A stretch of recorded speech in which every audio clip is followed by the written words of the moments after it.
रहीम अस्सलाम वालेकुम। कैसे हैं आप सब लोग? उम्मीद है खैरियत से होंगे।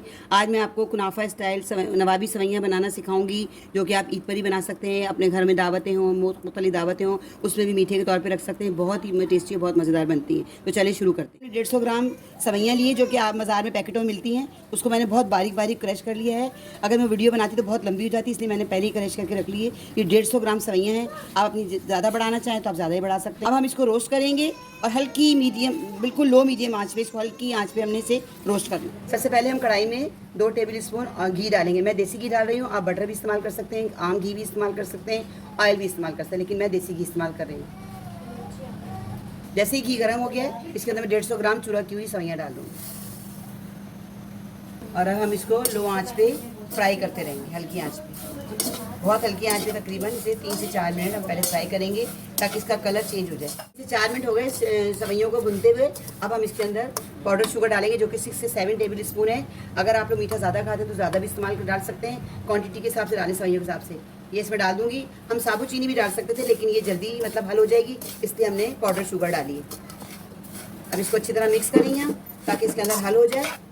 और इसको हल्की आंच पे दूसरे चूल्हे पे पकने रखेंगे, ताकि आहिस्ता आहिस्ता रोस्ट होती रहे और चीनी अच्छी तरह इसमें हल हो जाए। और दूसरे चूल्हे पे हम इसके लिए क्रीमी कस्टर्ड बनाएंगे। हम 2 कप दूध डाल रहे हैं, जो कि उबला हुआ दूध है। इसको हम चूल्हे पे पकने के लिए रखेंगे।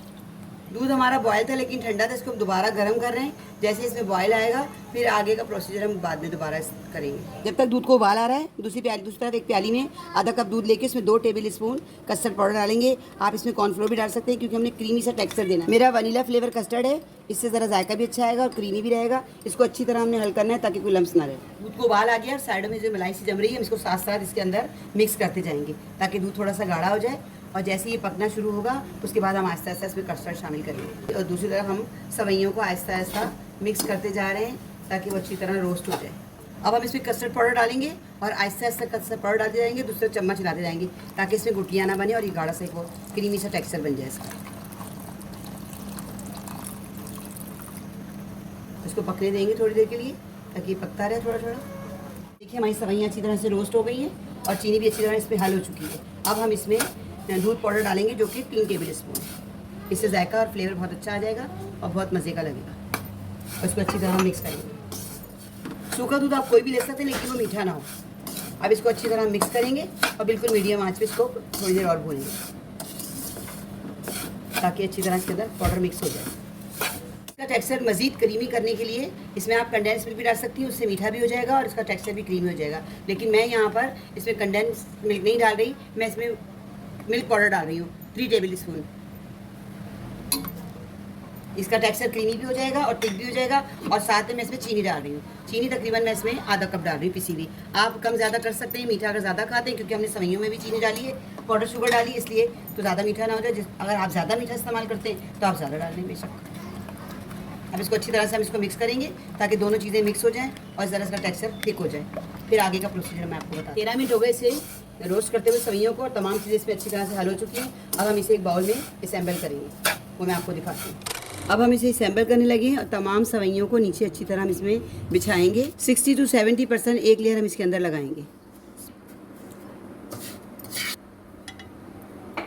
अब इसको हम अच्छी तरह से प्रेस करेंगे। किसी भी आप स्टील की कटोरी से कर लें, अगर आपके हाथ घर में कोई गिलास है या कप है स्टील का, उससे अच्छी तरह इसको प्रेस कर लें, ताकि ये अच्छी तरह से सेट हो जाए। और फिर बाद में जब हम इसके ऊपर कस्टर्ड डालेंगे, तो ताकि इसके नीचे तक इसके कस्टर्ड इसके लेयर में पहुंच जाए। अब हम इसमें गरम गरम कस्टर्ड की लेयर डालेंगे, ठंडा नहीं करेंगे, हम इसे गरम ही डालेंगे।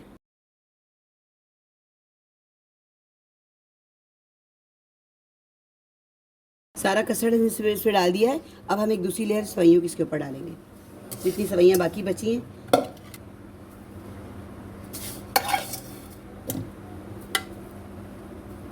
अब हम इसको चम्मच से अच्छी तरह सेट करेंगे, चारों तरफ पूरा सेट कर दिया। अब थोड़ा सा इसे मैं पिस्ते बादाम से गार्निश करूँगी।